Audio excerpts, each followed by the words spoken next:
જમવા આવો. એ હલો, આવી ગયો.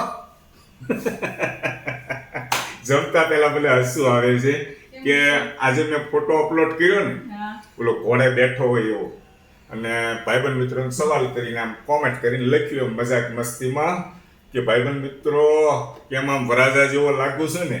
એટલે એક મિત્રે કોમેન્ટ કરી કે હેતલ કુમાર બીજાનો વારો આવવા દીજો ઈ કે. એની વાત સાચી છે. ઘણા ખરા આ દુનિયાની અંદર બરાબર છે પત્ની વગરના છે, રાહ જોતા હોય છે પત્નીની, ઘણા ટાઈમથી જોતા હોય છે પણ સેટિંગ ન આવતું. તો હું માં ભગવતીને પ્રાર્થના કરું છું કે ઝડપથી એમને પત્ની મળી જાય અને આમ રંગીલું જીવન જીવે અને આનંદમય જીવે, કારણ કે પત્ની વગર જીવન અધૂરું છે. તો ઘણા ભાઈબંધ મિત્રો વિચાર કરતા હોય છે હેતલ કુમાર આમ કેમ કહે છે.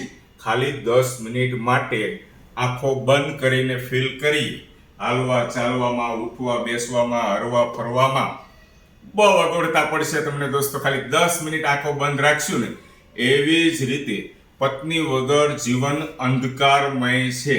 મારો કહેવાનો મતલબ એ છે. ખાલી 5 દિવસ માટે પિયર જાય ને, 5 દિવસ માટે, તો મેં તમને આ કીધું ને, એ બધી બાબતમાં બહુ અગવડતા પડે હો દોસ્તો.